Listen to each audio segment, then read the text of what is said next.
Hello, greetings, good morning, wherever you are. Welcome to Catalyst Energies. My name is Dee. Thank you for joining me. I'm so grateful that you're here. Why does it feel like I'm always on Andromedan time, right? Just whenever it has to happen is when it's happening. And sometimes that's outside of the realm of here, I'm going to set a boundary and start at this time. But I do appreciate your patience so much if you're here live with us. So welcome to Catalyst Energies. My name is Dee. Thank you for joining me. I am so grateful that you're here. It's July 1st, 2022, and on Fridays we go over usually the astrology of the upcoming week. We go into the weekend, we get a sense of the week's astrology, where we're at the lunar cycle, any major transits. But I figured since we are on the first day of July, and boy, we're gonna grow a lot this month. We're gonna grow a lot this month, and so much of this new moon is not only creating the space in which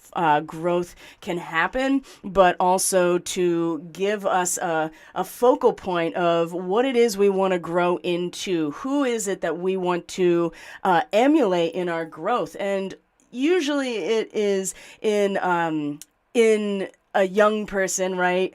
Developing, growing, getting a sense of who they are, right? Those Cancerian themes. It's usually within the confines of the home, the family, the tight knit community or sangha. So there and that does extend to a sense of nationalism, patriotism, and since we are coming up on Independence Day here in the United States, and July is the point of the true Pluto return of the U.S. Natal Pluto, based on when the Declaration of Independence was signed, these themes of Cancer, these themes of protection and borders and boundaries and love and connection as well, nurturing, protection, guardianship, is all part of this larger process as Pluto in its opposite sign of Capricorn is reaching a point of a return back to the source of one's power to begin with. So natal Pluto in the chart usually designates the soul's kind of default setting of power, right? The transformational experience has already come at a soul level, and I would say that the United States, in and of itself, experienced that in its initial conception, its birth as a nation. And so returning back to that point, something that humans, at least in this point, we don't do because Pluto has a 200 plus year orbit around the sun, but this nation is returning back to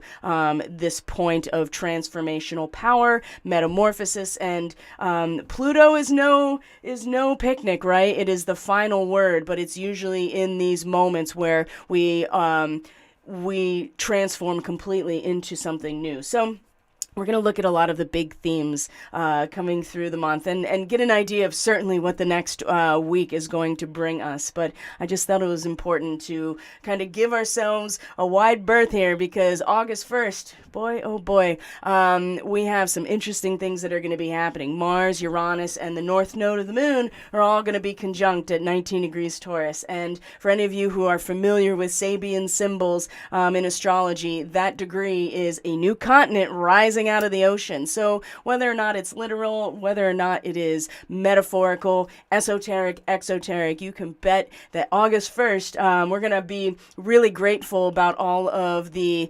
learning and growth that we're doing this month. And it's not going to be easy. I mean, we're being shaped into something and we have the confines of our own emotional self, and you can't grow necessarily outside of your shell. The only thing you can do is leave that shell for a new one, or shed your skin, so to speak. Ooh, such interesting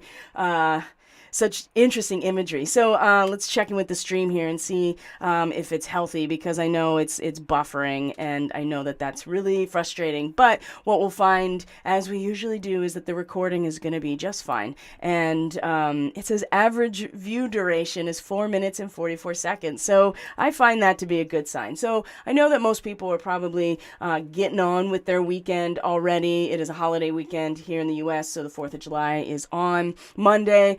The sun will be conjunct the star Sirius, so we also know that is so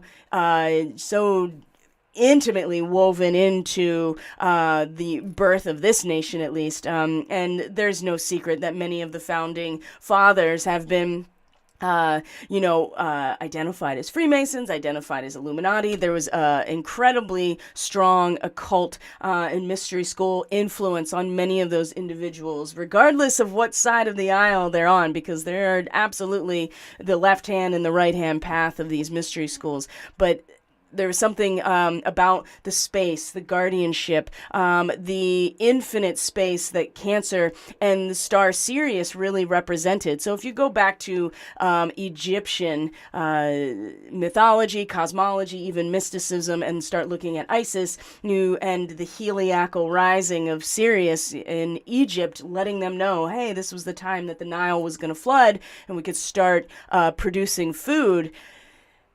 There is something very important about this space that is not only has the boundary, but also has the vulnerability, has the ability to be a space in which creation can happen. But that does require, just like a womb, it has to, protect and also allow in what needs to be allowed in. So there's this permeability as well.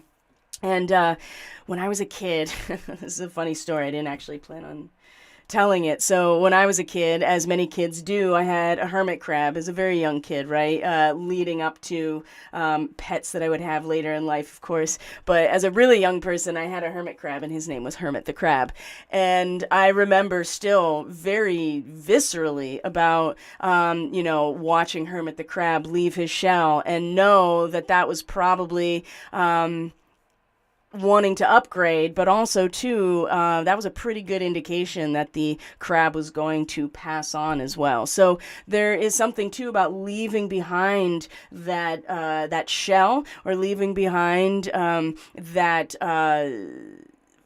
very, it's not quite crystallized because there's a permeability here, but something very strong and very powerful. And it's just like being born, right? And being born and dying. I mean, they are two sides of the same coin in this universe, at least. And so the letting go, the shedding of that protection in order to grow, in order to make a transition. All of these themes are really wrapped up in the next month, and which will be leading into our Leo season at the end of July. And then we have the July new moon in Leo, and then we're going to have the Lion's Gate. So plenty to talk about in the future. So I want to share something with you before we move on with today's astrology. We're going to get right into the astrology. I only have what I have to say about the space weather and the sun right now is that my prediction about getting hit with a larger CME was not correct. It's been pretty mellow still, right?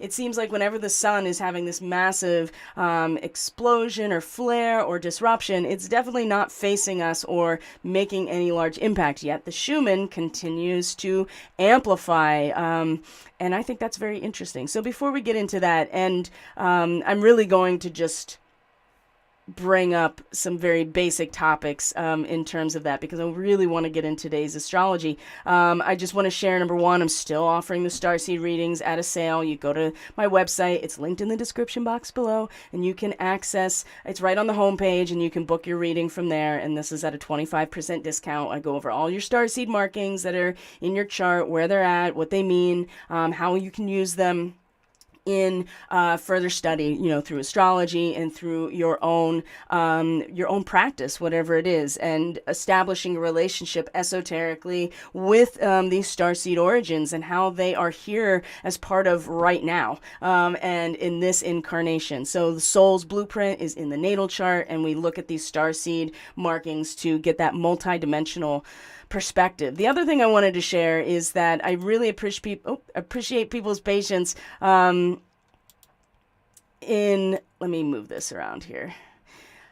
I've made some, based on people's input, based on my own intuition about things changing, made some changes to the Catalyst Classroom. So this is the $5 tier of monthly subscriber. You can do that on Subscribestar, and that's also linked in the description box below. But what I wanted to share is that I've started, I wanted to let people know that I'm going to be recording and making available today, by the end of today, the first session in our monthly Catalyst Classroom theme, which is going to be all about Black Moon Lilith, the Dark Moon. So this week's content that's going to be available through Subscribestar for that Catalyst Classroom tier cover Lilith in history, mythology, popular culture, the astronomy, all the basics, right, of how Dark Moon and the Black Moon Lilith in astrology and astronomy, its relevance to our historical and mythological understanding, how it's relevant now. Just get an idea and a well-rounded framework. Oh God, Mars is in my third, guys. I'm so sorry. It's just like I can't even keep up with my own mind sometimes in terms of articulating and communicating. So this is going to be just a basic introduction to all of these facets. And then as the month progresses, each week we will look at a new aspect. So next week it'll be about Lilith in the houses and in the signs and how to use it in astrology. The third week is going to be the Starseed activations of Lilith this month. And then at the end of the month, culminating with a live Zoom webinar and a Q&A. And so we can really, deeply invest into everything that has built up over the course of the month. And the reason I'm bringing up Lilith in particular is because Lilith, Black Moon Lilith, the lunar apogee, was conjunct the new moon in Cancer. And Lilith in Cancer, whoa, there are so many themes, and I don't want to go too much into it, but the SCOTUS decision with Roe versus Wade, Lilith is all over those types of themes, especially things like, primal protection, a sense of self-preservation that Lilith represents, something dark, something infinite in some ways, right? The lunar apogee is a space. It's not an actual object. So it's the point furthest away from the Earth in the moon's orbit. So to have the moon and Black Moon Lilith, that means moon is at apogee. It's the furthest away. And so it's not nearly as obvious when the moon is in apogee, and then to have Lilith there, it's connecting us here in this emotional landscape to this root of the dark, but also the primal feminine, right? The keeper of the flame, so to speak. And this is something that I really want to get into because there are some themes around Lilith in biblical and Judaic mythology that has her cast as a demon, and willful abortions are just a big part of the Lilith archetype, and at some level, and it's something we have to talk about, and the fact that it's in Cancer is really a big part of what's going on this month. And we're going to find that there are, there's a cycle that's going to kind of back and forth, right? It's going to follow a wave function in itself throughout the course of this lunar cycle. So this is what we're going to be studying this month. You can subscribe to the Catalyst Classroom by going to the description box below and linking to it. You can also get on my email list by linking to the description box below, and that way you get the updates on all of these offerings, when I offer sales, when these things are being uploaded and available for people way before anything else, right?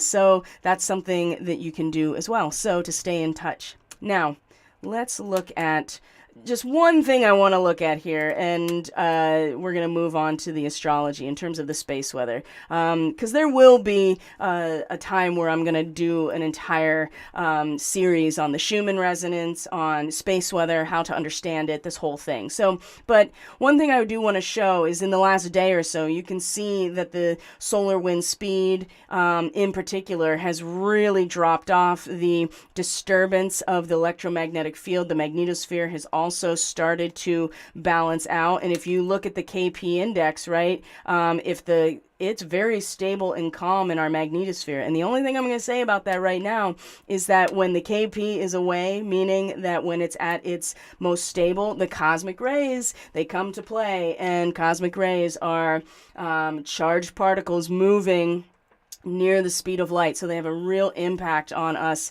It's matter that carries high intensity information and energy, and it can be have a real strong impact on people's mental health, their physicality, things like that. So that's something to keep in mind. And the Schumann, it's doing what the Schumann's doing. It seems to be, pretty loud on a regular basis. So we're getting that connection. Plus asteroid Ceres, right? Even though she's an asteroid, she does represent the experience of the feminine through the 3 cycles, and does represent nourishment. She represents the agriculture of the planet, the seasonal cycle. And actually, this is a very interesting crossover with other more like Babylonian and Sumerian versions of Ishtar and Nana, right, that are oftentimes connected to Lilith. And we're going to go into all of that too in the Catalyst classroom. But Ceres is also in Cancer and is going to be in a conjunction with Lilith during this time. So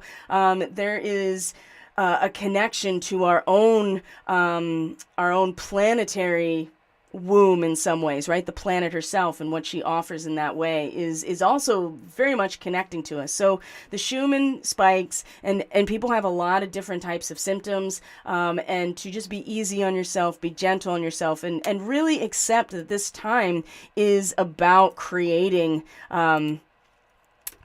a space in which something beautiful and healthy can grow. And there is a real need to take this time right now. And so I've been advising my clients one-on-one based on their readings and in our one-on-one interactions with each other, right? This is a time, the Cancerian time, the dog days of summer, right? Where it's very hot in the northern hemisphere. It's getting hotter, right? The idea that we just want to kind of lay under the tree and relax, and there's nothing wrong with that. And in fact, that is how you create a space in which growth can truly happen. Without that, it's just constant output, and there needs to be a space. And that's what the dark feminine, that is what Isis, that is what even the moon in some ways, and the dark moon, it all represents this deep place. And I'm really excited to get into some of the maybe lesser known modern references to Lilith, which is why it took me till now to put the finishing touches on and record today, because I had to do some more research because I really wanted to get this figured out. So here's our chart for today, which is the first. Oh, hi, Megan, you're here. Time change has me all wonky. I'm having major lower back pain, sleeping so deeply, and no memory of dreams. Big time. Me too. I'm having that same experience for like a week and a half, 2 weeks now. And I'm very grateful for it, to be sleeping so deeply. I'm sorry you're having lower back pain too. I mean, I feel also too like people are really finding their areas of concern physically, or even energetically, because they really are starting to merge at this point, are really coming to the surface, almost literally. So I know for me, I have a lot of things like skin eruptions and other types of things that I know are related to kind of deeper systemic things, and they're kind of rearing themselves as well. So be easy on that as well, and do what you need to do to take care of your vessel. That's kind of the whole point of this, isn't it? So it's good to see you all. Thank you for being here. I really do appreciate everyone. So let's get into the astrology. So today is the 1st of July. And like I said, by the time we get to August 1st, we're going to have Mars and Uranus and the north node of the moon all conjunct at that 18 to 19 degrees Taurus, okay? So in the next month, as we prepare for something very spontaneous to arise out of the formlessness or the undifferentiated space of the ocean, we are kind of, like I said, we're growing and we're learning. And part of that is our own individual process of learning and almost almost imitating that which we want to grow into. Lilith involved is making it something so much deeper than just us, that can be very elusive, right? And doesn't seem to, it's something that you can almost not grasp. It's like trying, and I made this comparison because this is the Sabian symbol of 8 to 9 degrees Cancer, which is where the sun was yesterday. This is where the moon was at the new moon exactly. It's like a little kid like reaching down into a pond and trying to grab a fish, right? Which seems at the time to the adult is just like, you're not going to catch a fish that way, especially if you're just like this little kid. But the idea here is that there's a purity and understanding that one is kind of not necessarily grasping for out of, it's more curiosity. It's almost naive, right? Oh, let me reach in and grab the fish, right? Very Piscean in some ways, and of course into the water. And with Lilith, I mean, to keep in mind that it's the formless void is almost as elusive as trying to catch the fish in the water, right? There's no physicality to grab. It's an experience or a feeling or something that is always, I don't want to say slipping through your fingers, but it's more about not trying to qualify it necessarily, but to just be in the moment and be really, really present, and accept that we're not going to have all the answers right now.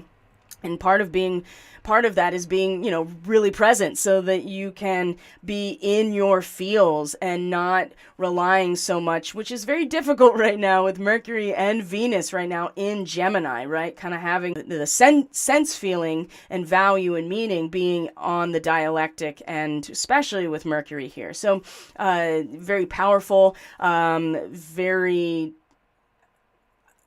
engaged mentally, very engaged in the conversation, in the discovery and exteriorization of what we're discovering, especially Venus. I mean, she's right now, especially, she's like, oh, look at open land, pioneering into a new place. Now our moon is in Leo too. So I also get the sense over the weekend that we are kind of stepping out emotionally and personally and within ourselves into a much brighter and more expressive type of state, right? Where we are expressing ourselves. We kind of have our emotional self at the center of everything, right? Because that's part of the Leo. It could be a little dramatic with the moon and, emotionally dramatic with the moon and Leo, very performance oriented as well. But also, depending on where Leo is in your chart, I mean, you're going to see that sensitivity to those types of experiences of Leo, which is pride and confidence and a sense of real power and devotion, right? Leo is the sun shining, infinitely without ever asking or needing anything in return. The only thing about Leo is that it's got, it's on a timer, right? It is, all stars have a process where they die. So it's not so much that it's infinite as much as every subatomic particle is eventually going to decay in this universe. I mean, that's at least what we understand right now. It doesn't mean that the spirit is not infinite. It means that the materiality follows a wave function, because that's part of living in the third dimension. So the moon in Leo, it's a great position, I think, for the weekend like this, where you can really feel a sense of pride and confidence and really express yourself through the container of totally closed off. This is the ever it takes to protect that which is not just hers, but hers to just to protect life, and it's going both ways right now. And so it's something to really strongly consider, especially if you yourself are feeling around certain issues that may have seemed like in the bag, right? Carved out in stone in some ways. And so when Lilith is not, when we're not present and not engaging it, and not just being realistic about these things and trying to push it down because we feel ashamed or we feel guilty, or everybody is so in tune with themselves and they just are on it. And this person was like, the only, dealing with Lilith or your own shadow in a lot of ways. There's the only way the only way to get through it is to go through it, right? To get past it is to go through it. And that's a big part of the Lilith archetype as well, is that there's no bypassing her because of what she represents. And so we have to go through, and in some ways this is the part of us that is designed to go through the dark night, into the shadow, into the depths of the void, and hold the space, and kind of take the pressure off of us. So it's just such a strong theme throughout the whole month. So it's going to come back into all of these. It's going to come back into all of these transmissions and reports, because she is just really involved in what's happening. And there's, it's not an accident, obviously. Like, nothing is at this point. It never has been, but now we're becoming aware of it. That SCOTUS ruling is like around the new moon, a Cancer new moon, right? The womb, with Lilith involved, right? So there is so much, which is not surprising with astrology. Like, I mean, it's mind-blowing, but at the same time, it's just like, oh, it's always been this way. Not that the astrology makes anything happen. It is it's a transmutational experience. It's an interaction with these energetic patterns that are created in the cosmos, that are having an impact on us in real time, in our own consciousness and how we make decisions. So now, speaking of darkness, we have Mars and Pluto, both co-rulers of Scorpio, by the way. Scorpio, our south node.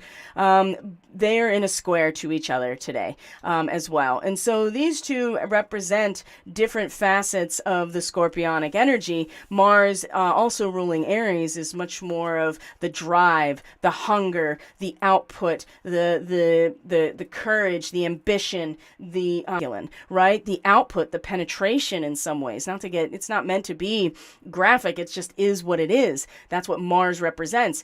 Pluto, I mean, as the feminine aspect of Scorpio, which is so interesting to me, because in Greek and Roman too, I mean, they were definitely of the age of Aries type of energy, right? I mean, it was all about, for the Greeks, it was all about intellect and philosophy, and they really did not like women, right? They just didn't. And the Romans, it was a little different.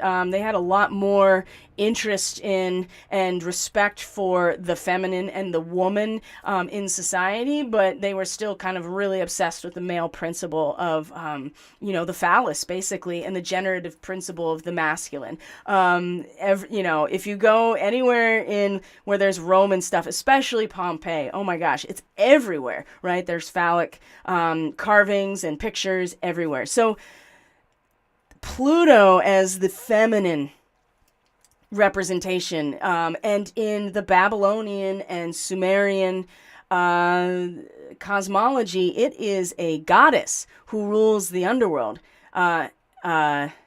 Eshkagal, right? And we'll go over it in the Catalyst classroom. All these themes are going to be part of this, because we go into depth about these in the historical context and the mythology. So just keep that in mind too, that Pluto, or the ruler of the underworld in those ancient Babylonian traditions, Sumerian, Babylonian, Assyrian, it's a goddess, right? And so you have these two principles, they're in square to each other. So just think about too how that is maybe, or it's in Aries, right? It's also in conjunction with the Andromeda galaxy. And so for you Andromedan galaxy starseeds, you know what this is all about. And that's what I mean. Like, Mars is in my third, right on this cusp, which is Andromeda galaxy for me. So, I mean, it is full output into this revolutionary, freedom-based, really strong liberty, right? To act in one's own instinctual self-interest at any given time. And in the highest regard here with the Andromedan galaxy starseeds and the beings, I mean, this is really pushing the front line of social purist form being put out there, and also in a way that prepares us for almost a mature, you have to be able to face the music essentially.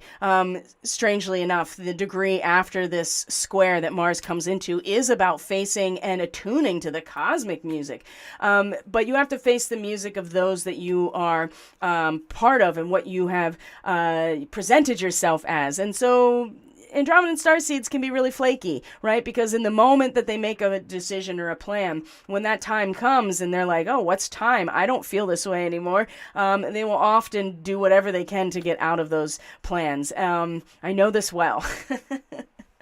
And it's really, it makes the social life feedback. Right? Mars is output, especially in Aries. Like there's no listening to feedback as the warrior is going into battle. But there is consequence to your actions. And this degree is about the ability to be in the moment of your true sovereign self in any given time. And it's opposite of Libra, which is very, very close to where Arcturus is, which is it's in our to the universe and to each other that true freedom comes from. This degree is essential. Now, the square to Pluto, as Pluto retrograde is, pretty much exposing all of our flaws, exposing all of the underlying scaffolding of our society in Capricorn. Just let it burn, right? And fall away. And I think that there's a distinct, there will be a distinct difference in the way people realize and experience the square today. I mean, this is something that is happening, earlier in the day in its exact, right? So it's been building now for the last day or so leading up to this point. And again, there's it's very difficult for Mars, but this is the measure of a truly awakened spiritual warrior or truly awakened agent of, the superhero, right? The action that is able to grow in the face of the conflict of something so much bigger, and going through the destructive process. Perhaps, Mars, if able to see the big picture of all of this, is able to accept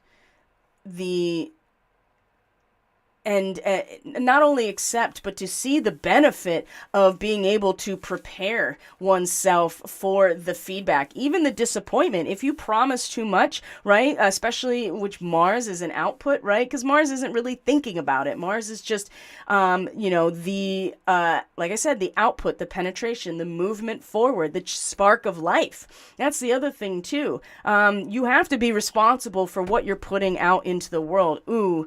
Boy, oh boy. And it is a right, but you also have to be able to grow and mature in relation to what your subjective output is going to be. I know that I'm kind of belaboring this, but there's a lot of things that want to come through right now with this square, that see Mars in the third, right? It's just like, come out, it's out. Pluto is doing what Pluto's going to do. And Pluto is going to reach its actual Pluto return because they were both retrograde. In the United States natal chart, it was retrograde at this degree and minute. And on the 11th of July, it will be exact. And so we're now just leading up to this point. There may be things here that people will have to just come to terms about what has not been working, or perhaps promising something that cannot actually be delivered upon because there is no consideration of how it affects everybody. And Capricorn is really about we are, right? It's not, Capricorn people tend to be very industrious and motivated, but they are working in concordance with a larger collective or social project or institution. And that's what's happening here. So big activation, big starseed activation with this square. Okay, so this is today, and as we move into the weekend, we're going to see Mercury is going to be in a trine to, let's see here, Mercury is going to be in a trine to Saturn, and then square Neptune as well. And of course, Lilith at this point is already crossed Sirius. And so, and also Procyon. And these are two of the Bohemian fixed stars. That's something that I went into in one of the last Catalyst classrooms. And I'm going to do some more on these fixed stars because most of them are actually starseed origins. Most of the Bohemian fixed stars starseed origins. So I think it's important to see how they overlap with each other. Procyon is one of them, 26 degrees Cancer. So that also, these themes are going to be very important in the next, in the following month as well. And so again, these Cancerian themes of guardianship, of a sense of advocacy, protection, and nurturing, healing, right? And emotional security that leads to vulnerability. And then Procyon, I mean, this is really a group of starseeds that have been cut off as a soul group from going back, right? They shut the door on souls coming back because this is what happens when you consolidate too much, right? In order to protect, you cut off from that permeability, and there is incredible grief around this that has been finding all kinds of ways to be expressed. And believe you me, when the sun is opposite Pluto at Procyon this month, it is going to be right on the surface, my friends. So in the meantime, coming into the 2nd of July and then moving beyond, the weekend is just incredible. So here is Mercury in a trine to Saturn. Here's Mercury in a square to Neptune. Both now retrograde. One of the things that I've advised people in my personal readings with them is that, you're going to be finding Neptune, Saturn, and then Jupiter, Chiron, and Uranus are all going to be, plus Pluto, Saturn, Neptune, Jupiter, Chiron, and even Uranus through the course of the summer into the fall are all going to be retrograde. And so these areas also expect that internalized, things are going to slow down here. Things are going to kind of allow for more of an internalized experience. You're going to go back over things that have already been expressed through their direct motion over these areas. So knowing that Pluto is going to come back over the Pluto return later when it's direct. Same thing with Saturn, same thing with Neptune. And they're all in this last decan, right? 24 degrees, 27 degrees. And so these are all starseed positions, every single one of them. So also know that these areas are going to kind of pull in. But what's happening is all these personal planets, Mercury, Venus, the Sun, well, then it's not a planet. Even where Lilith, right? The true Lilith is an oscillation, just like we oscillate, right? The elliptical orbit, they all oscillate because of the way that we are either electromagnetically or gravitationally all connected to each other in the solar system. So it's going to come back to 0 degrees Cancer and then come back to this point. It's going to vacillate over the course of the month. So even Lilith's going to be making these connections to Neptune, to a quincunx to Saturn. And again, she's going to be at Procyon when she's going to be making all of these connections. And just shy of a direct opposite. And it's going to be when she really comes back and comes into an opposition with Jupiter later in August. I think it's going to be, that's going to be really deep and powerful. And everything else is leading up, to kind of get us ready for that in some ways. So Mars, trine to Saturn, square to Neptune, right? Eventually Venus will have the trine to Saturn, square to Neptune as well in these last degrees of Gemini. This is, again, all starseed markings. This is Orion, where Mercury is. It's also opposite the galactic center. So there's connections to Arcturus, and we're at 24 degrees, and Spica, both in a trine to those as well. So boy, oh boy, for the new moon, the full moon that we had in Sagittarius, the first one that hadn't been eclipsed. Well, now Mercury, the ruler of this sign, is going to come over that same point. And, as much Mercury can expand the mind, but it also has the capacity to, it rules Virgo, right? Which is all about analyzing and putting things where they belong. And so part of this is a pruning process. So again, Mercury, prune the mind, prune the wild expansion of ideas that really are just going to take up too much energy and not lead to bearing any fruit. This is part of what pruning is all about. Now, you want, I'm speaking in plant terms because this is how it makes the most sense to me, at least, and music terms. Same thing here, you have to eventually, bring your resonance to a really strong quality and tone. And if you have it all over the place, it's not going to work. And so this is a big part of transmuting emotional energy where Saturn is and continues to be in these last degrees of Aquarius. So, right, this is the same message. We've already got it once with Gemini, or the sun in Gemini, because it was in a trine to it at the full moon, which was in Sagittarius. So we know what to expect here, but now it's actually doing something about it, like actually taking the aspects of the mind and being able to do the pruning work. And so that may take some type of technique, right, that Mercury could represent for you. And again, knowing where this is in your chart is going to give you a good idea of what area of life you can really apply this to.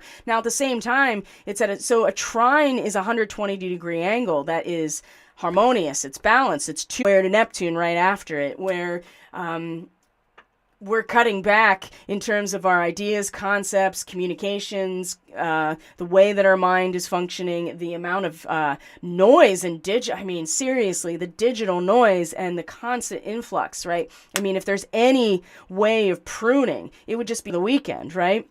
And I'm just as guilty of it as anybody else. I have to make a concerted effort to do so. And this will really help in this area. Now, and vice versa, right? This unyielding, relentless Saturn retrograde that is just like, collapsing under our own gravity in some ways is at the same time is exactly the taskmaster, responsible, industrious boss mode that needs to happen in order to, it allows us to then be like, okay, I can see what I need to cut away in terms of the mental activity, in terms of the way that my mind is engaging with the world around me. And again, just cutting it all back. It's all the extraneous shit. It's really going to help, because otherwise, how are you going to transmute these energies outwardly when later Saturn's point, the square to Neptune is a mutable square, right? Where Neptune in Pisces, especially in its retrograde, the fog is starting to clear, right? But it's also a very glaring type of clarity here. And people often will either double down, they'll go deeper into their addictions, deeper into their fantasy, or they are welcoming the clarity and taking the opportunity to get more into their own woo space, basically their astral space, their Akashic or karmic experiences, into the dreamscape as well. So things might start to become clearer in this realm with Neptune. And I would say, whenever we get a moon in Pisces that is conjunct Neptune later in the month, it'll be I'm pretty sure it'll be trine to the moon almost directly, and in fact, there's probably going to be some type of water trine with or a kite with the nodes. It's pretty wide though.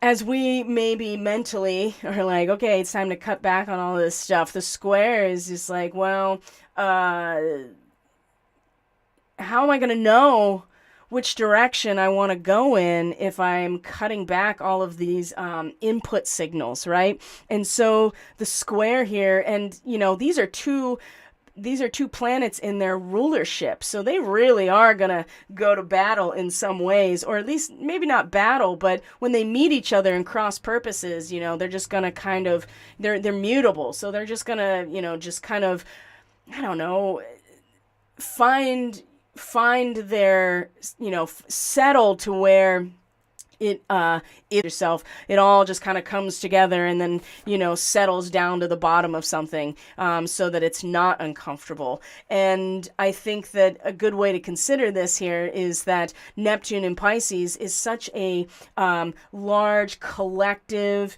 spiritual experience of all of us, whereas Mercury in Gemini is the individual consciousness. And so it's like you don't want to lose anything in the process by cutting it back. It's almost like, oh, is there, how am I going to know? Believe me, you're going to know, because you get into your feels and not into the mind. Mercury in Gemini is great in terms of this, especially if you have, depending on where Gemini is for you, and you tend to be really productive with this. Just know that Venus is going to come and have this same relationship much later, not that much later, in a couple of weeks. And again, stabilizing us in our embodiment of our own polarization, of the dialectic, of the back and forth, of the whatever the Gemini aspect represents for you. And again, it's going to square to Neptune and Pisces. That's just like, oh, wow, now I see what's going on here. And if you don't clear away the debris, then again, the same thing. You might find yourself getting lost, or, doubling down, getting lost deeper in the fantasy, getting deeper into addictions and any kind of bypassing, or, getting into some sort of martyrdom too, in order to not address your own inner cosmic journey. And everybody takes their own pathway. This is one of the most difficult things, I think, for all of us to really accept and to really find as a part of us, is that there's no such thing as totalitarianism being a good thing, right? Even we have one voice, right? And that is what Pisces really represents, is the voice of source, of God, right? The resonance of all there is. But being here in life means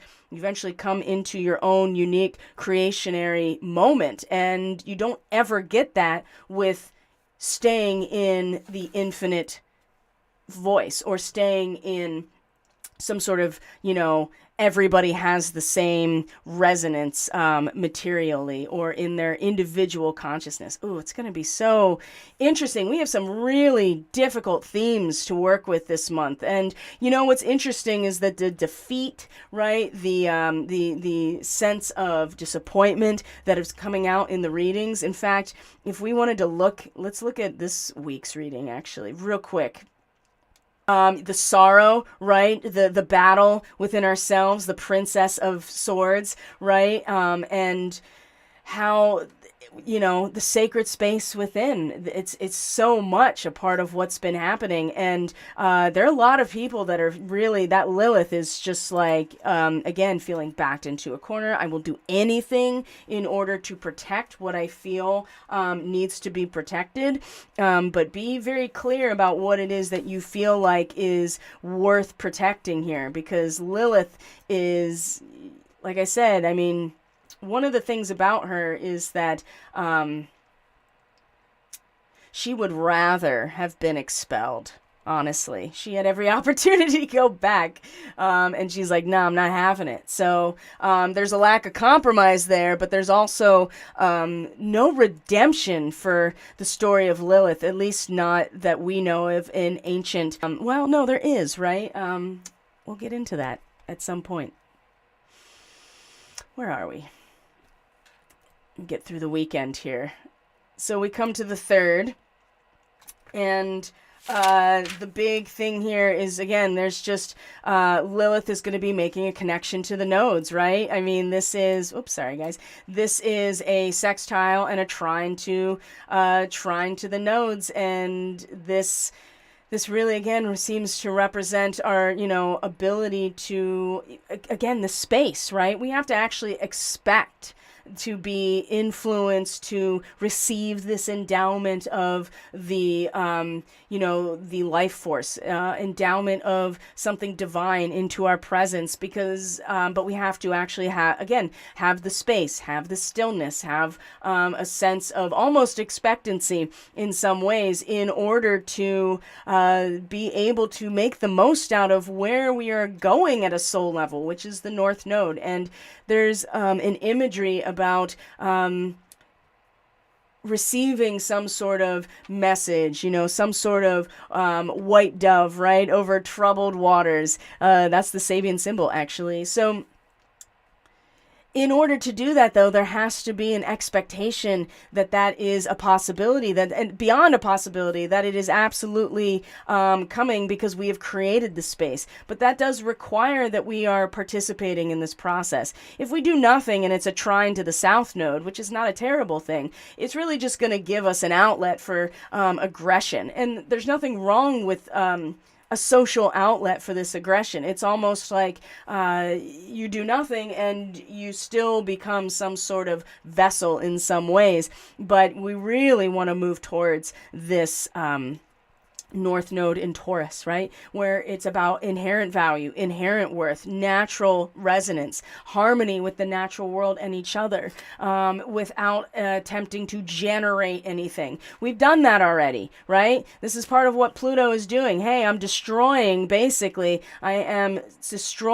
the institutions that were built off of this exploitive banking system, for instance, right? Or these exploitive relationships, or these exploitive practices in occult mystery schools that have just gone off the rails, exploiting people for blackmail purposes. All of these things have led to our establishment, and Pluto is like the piper has come to call, right? That's what it is, and it's built into the U.S. chart from the beginning.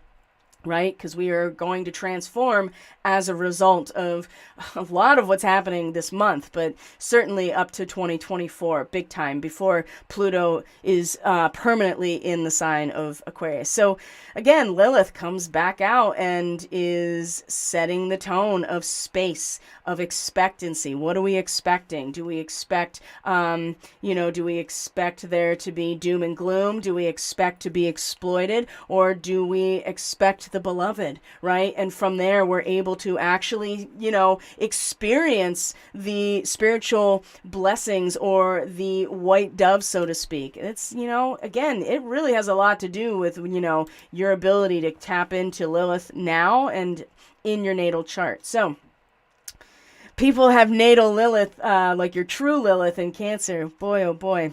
It's been an interesting time. I'm one of those people. It's been an interesting time. So July 4th is Monday. There will be no Starseed Ministry on Monday the 4th. We will be back on the 5th for our Starseed Ministry stream and broadcast. So just to give you an idea. But now we're getting into the territory of the sun in Sirius. And which is, the Independence Day of the United States. And we also have Lilith starting to come into orb with Procyon as well. We also have the moon in Virgo. Love the moon in Virgo, right? This is where you get down to the emotional brass tacks, my friends. You really get into, the moon rules Cancer, which is the root. Virgo is like, okay, it's time for the root system to be put to work. And our emotional roots are actually starting to put things where they belong, gather the resources we need to grow this version of ourselves. And so I always like to, personally, when the moon's in Virgo, this is usually like my deep clean of the month coming over. So I know that's what I'll be doing, but there's lots of different ways that you can make the most out of this time. And it's July 4th, so I mean, who's really going to be clean? I mean, here in the U.S. at least, most people are going to be, going to picnics, spending the day with family, with friends, celebrating, right? The whole fireworks thing. There's a big festival here in downtown Williamsport, and they do fireworks over the river as well. So the home of Little League Baseball. We'll be talking about that next month because it's back, right? Little League will be back. It didn't, the last 2 years, they didn't have it, which was a big economic hardship for this city, because you know how it goes with these big events. It's kind of like where some of these businesses really make their money, and then with the that on top of all of the other shenanigans economically with the scamdemic, that's it's been kind of a hardship. Anyway, there's not so much going on.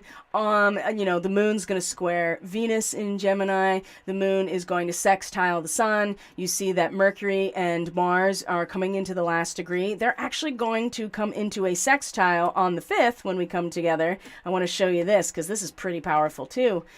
Mercury and Mars will come into 0 degrees Cancer. Mercury will come into 0 degrees Cancer. Mars will come into 0 degrees Taurus, and they will be in a sextile at exactly 0 degrees, right? This is the crack between worlds in galactic astrology. 0 degrees Taurus, 0 degrees Cancer. This is Andromeda constellation all day long. So they're going to sextile, right? That 60-degree angle, right? That transmutation.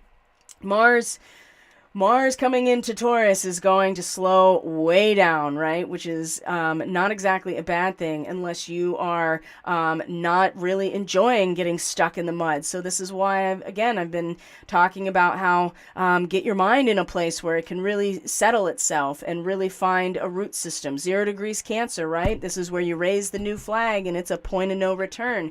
Mars in 0 degrees Taurus is a clear mountain stream. So at least there's still some flow, right, that you can experience with Mars and Taurus at this point. But you can also see that the moon's going to be opposite Neptune. Again, here is Lilith in conjunction with Procyon making this connection here to the moon in Virgo, trine to Neptune as well. Wow, this is on the 5th. And so I think that we might be feeling like ready to kind of step out, right? To kind of practice in the service of the divine, right? It's kind of, it's like a dress rehearsal, right? And it's inner dress rehearsal, but again, opposite Neptune, because sometimes it's glaringly clear, and it's way easier to bypass here. And what I think is interesting is this connection again to Lilith down here, 26 degrees Cancer, which is, being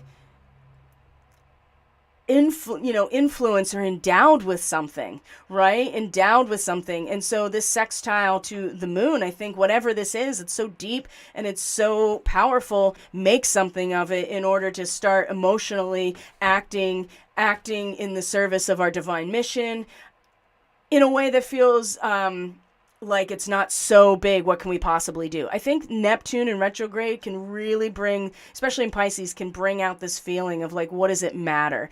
This is going to kind of push out, oh, this is why it matters. Or you may find yourself just totally taking in the propaganda or the illusory aspects of Neptune and Pisces to just let that come in and take over, right? And then you find yourself acting through that vessel as well. So there's, this is a moment here of not getting kind of pulled into there's nothing that can be done, right? Like, what's the point? Because I feel like that's a really strong potential here. And Mercury is going to have that be reestablished for us at 0 degrees Cancer. But we can flow naturally in this output and forward momentum of Mars if we see it. We see how these two things can really benefit each other. So by the time we get to Tuesday, are we even going to recognize ourselves? But the moon will be 15 degrees Libra, and it'll square the sun. And as you can see, this is where Lilith is coming just short of an exact opposition with Pluto at Procyon. She's going to station retrograde, so she's almost there. And then you have this opposition with Jupiter in Aries, which is slowly but surely, getting ready soon to station retrograde, like next month. But it's this square to the Sun in Cancer and the moon in Libra. Wow. And it's always a reorientation, right? These first quarter moons are like, okay, I need to reorient what I'm doing, right? You know, it's a crisis in action. And a moon at 15 degrees leads personal peace in the process of equilibrium, right? Which is a cyclical type of experience. Or you get bored, right? That's the other thing too. And this, you know, this is also coming off of, it's still in conjunction with Sirius. I mean, it's in direct conjunction with the star Sirius. And this is, again, about, you know, materializing something spiritual, right? You have to feel full. You have to feel a sense of being materially impacted by what you are able to draw in. So what does the root system do? Yes, it stabilizes the plant, but it draws the water into the plant from the root system, and nutrients, of course, and oxygen, right? You know, roots need oxygen. I'm not sure, you know, anybody that's into plants probably already knows that, but, you know, the plant itself, the green plant cells need carbon dioxide, but the roots need oxygen, which is really important, to not drown your plants by overwatering them, because they literally, your roots will just drown, just like anything else that breathes oxygen and in the air and then is, you know, forced into water. So, but there needs to be some sort of, I feel like at this point there is some sort of, before we start consolidating our sense of identity, maybe in a good way. Either way, the reorientation is going to come from a moon in Libra that's just like, you know, slow your roll here. We've done this how many times before, right? Over and over. And it's in the process itself, within ourselves, feeling that circular pattern that is going to force us in a lot of ways to readjust or to face that crisis in action of like, okay, what do I do, right? Because we are gung-ho of growing with this sun in Cancer, but this moment with the moon in Libra, this is on Wednesday, very pulling us emotionally into the cyclical rhythm of balance, right? And walking that labyrinth in some ways, which is not going to give us the same satisfaction that the sun in Cancer here of being so full you're about to burst, right? And that's what we'll do. We will fill a void in order to feel something or feel fulfilled. And it doesn't have to be negative, but that's one way it can happen. This is going to give us some like reality perspective here of like, okay, just like one step at a time does rule Cancer. So, I mean, it's really going to have struggles every time it aspects the sun in Cancer or anything else, because it's like, that's where I want to be. I don't want to be in Libra. I mean, it doesn't not want to be in Libra, but it's not exactly, I don't know. I mean, it's in a natural square. So you have to start thinking about what's outside of you. And in Cancer, it's really easy to just, whatever, I'm in here. And Chiron in Aries right now is definitely reinforcing that a lot. And so you'll see that the moon will be opposite that as well. And that will, I think that'll really help balance out that, you know, almost that we can't stay in the shell forever. And eventually you have to come back out. And Lilith and Procyon, it is so painful. And you may have direct experiences. You may have your starseed experiences in the dream state. Boy, that's where a lot of mine has come out so far when it comes to Procyon, of not being able to return home because the gate was closed for the sake of the entire system. And that's painful when that's where your soul is from, or like has the most direct connection, and it's just like you can't go back. So, and we can't go back, right? We have to keep moving with what is and being present. So even by Wednesday, I feel like, are we even going to recognize ourselves? I'm not entirely sure. So let's look real quick before we wrap this up here, just to get an idea of what the rest of the month looks like. So the 11th, like I said, is going to be when, here, I'm going to spare you no, you know what? Let's go through it. So you can see what's happening. Lilith and Neptune, like I said, they're going to be in a trine with each other. The moon is in Scorpio now by the end of next week and is going to meet the South Node and is also going to, be opposite the North Node. It's going to be opposite Uranus. And so this is where the feels get really strong. Not to mention, this is where the Pluto return becomes exact on the 11th, the 10th through the 11th. So to have the moon cross the South Node, to be in Scorpio, right, with Pluto about to reach this depth point in some ways is very, very powerful. And here's the 11th right here. The moon will be in Sagittarius, crossing the galactic center eventually. And then I want to show you the full moon in... Boy, oh boy, the full moon in Capricorn on the 13th. So there are, and I brought this up in the Cancer new moon forecast. I will bring it up again when we do Capricorn's forecast for the full moon. There are a lot of temporal markers and overlaps to January 2020 when Saturn and Pluto were conjunct. And in fact, this new moon, or full moon, is going to be within a degree orb or less of where that point was, as you can see. So not only is that going to be happening, this full moon in Cancer Capricorn, it's a mystic rectangle with none of the moon. So yes, opposition with the full moon, opposition between the nodal axis, but surrounded by opportunity, balance, support, transmutational investments between the sun, the nodes, and the full moon. And so we'll go into more of that with that forecast when it gets closer, because there's some really cool overlaps to that time,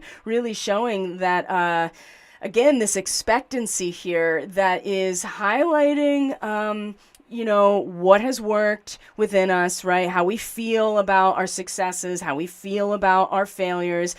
Can we gracefully accept our failures in this way emotionally as the moon is about to meet Pluto currently?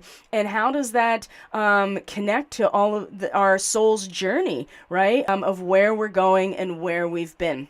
So that's a really important time, the 11th, and then moving into the full moon. So just to kind of get an idea of the rest of the month of July there it is, the sun just off its conjunction with Procyon in an opposition to Pluto. That is going to be on the 20th, coming into the very end of Cancer season, fully into Taurus now. And we have the next, the 22nd is when the sun comes into Leo. We're officially in Leo season at this point, the 22nd. And let's see, where is our third quarter moon? I think we passed it. It was the 20th. So the third quarter moon is going to be in Aries, right? Again, another Andromedan starseed activation, because it'll be in conjunction with Andromeda, squaring the sun in Cancer. So the same kind of relationship here with Mars and where it was in square to Pluto, but this time it's the moon in square to the sun in conjunction with Procyon. So it's going to bring out a whole different level of crisis, right? Crisis of consciousness, an inner reorientation. And I get the sense here that we'll finally start to realize that, yes, we want to protect, right? We don't want to, at a soul level, have to go through that experience again in some ways. And it's the moon in Aries that allows us the inner opportunity to be like, you know what? It's okay. It's okay. There's another redemption is always possible, right? There's always the opportunity to begin again in your own spirit, or to be guided by your own spirit, and for your soul or your own individual consciousness to make new choices. Every moment is an opportunity, but this is going to be a larger opportunity to be like, okay, we learned something from this, right? And now it's time to actually move forward, create something new. There's no such thing as a lost opportunity here. And that's part of freedom too, is to remake yourself in any given moment, right? That is the divinity of spiritual beings in this material experience, is that we can direct and be in communion with the divine plan unfolding, and our relationship to it can change at any given moment based on our level of consciousness and our decisions. So that's going to be a big inner reorientation. The sun comes into Leo, that's 0 degrees Leo, and then the, let's see here, our next new moon actually is going to be on the 28th, and look at that, woo, that grand square with Mercury and the nodes as well. Oh, we'll get there. Because that's going to be also where there is the conjunction with Mars and Uranus. And the North Node. In the meantime, though, what we're going to see here is that Mercury is in a T-square to all of this on the 28th, and we have the new moon in Leo. And when we talk about a T-square, let's see here, Mars is still on its way, right? It's got a couple more days to get to this point, but Mercury in Leo definitely here, and showing really, you know, in terms of our own mental capacity, like how we can really be a beacon for our own growth, our own expression, our own sense of sovereignty, what we're devoted to, and really speak it, right? I feel like that's going to have and express it and be able to articulate it, right? Something creative that we're going to be able to articulate and release in some ways. And a T-square, right? You can see that these oppositions are here, and it's the T-square that draws the energy of the opposition. And in fact, I mean, you can still see that it's about to be a grand square with Saturn as well. And then we have the new moon in Leo. That's really going to begin a process of our recognition of the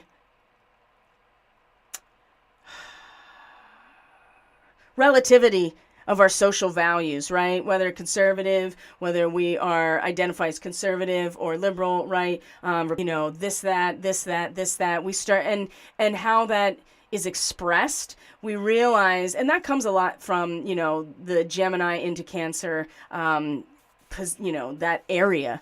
So at this point, though, what do we start to identify and kind of align with in our thoughts and our mind with, you know, this brilliant, the sovereign individual voice, right? As we are attempting to make sense of whatever this is, right? Mars, Uranus, and the North Node. And keep in mind that Uranus is going to go past the North Node. It's going to station retrograde, which means it's going to pass over this point 2 more times in its retrograde and post-retrograde shadow period. So, but this is very, with Mars involved and the North Node, it's very karmic. It's at a soul level. Mars is really initiating and pushing in a lot of ways, as Mars usually does. And this T-square, let's not get too much into it. I think it'll start to solidify energetically as we go through this time, but that's where the new moon is going to be on the 28th, and then we come to this then we come to the 1st, and that's where we find this conjunction with all 3 of them, and then you have Mercury is already, Jupiter has stationed retrograde by this point. Chiron has stationed retrograde at this point, right? So even by the end of this month into August, we're going to have all the retrogrades minus Uranus. And so even more kind of internalizing an inner expansion, right? With Jupiter retrograde, Chiron retrograde, where the wounds of ourself, we're not going to be able to really outsource this really long time. So at least I've been talking about it for a while. So here we are, and I think we're doing well, but it's not going to come without a lot of really challenging moments for all of us personally and out there. So right now is the time to be creating that space, that fertile space, that safe space, right? The nourishing, protective guardianship, that stabilization emotionally, and that comes from stillness. That comes from being quiet, and it comes from listening, right? Like really listening to your body, to your emotions, and being aligned with and finding a sense of loyalty to that which does stabilize you and the world around you. Think about it. The root system is in the soil. What is that? That's Taurus, right? Thank you so much for being here. I'm going to check in with the stream and see how it's going today. I think the next few months may well be intense, and I'm ready for change. Ever forward in the present. Light on change. You are awesome, and I think that's. I think it's going to be really intense. I do. This has been I don't want to call it a respite, but it feels like it has been. It feels like it's been a respite. So I also just realized that my face has been covered by the live banner this whole time. So that's okay. The whole point is to be looking at the chart and listening to my voice. So with that being said, my friends, thank you so much for being here. I truly appreciate each and every one of you so much. If you're interested in any of the things that I brought up earlier, make sure that you follow the links in the description box to the Catalyst Classroom to get on the email list. Please don't forget and support this channel, and certainly know when I upload new videos.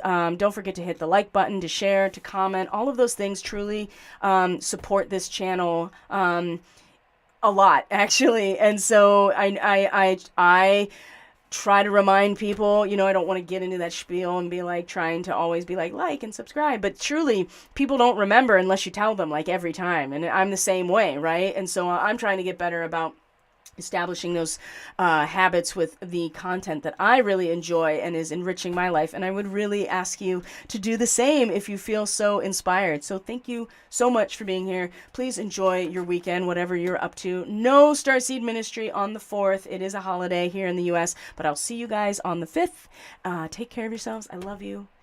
Take care of each other and have a great weekend. Bye, everyone.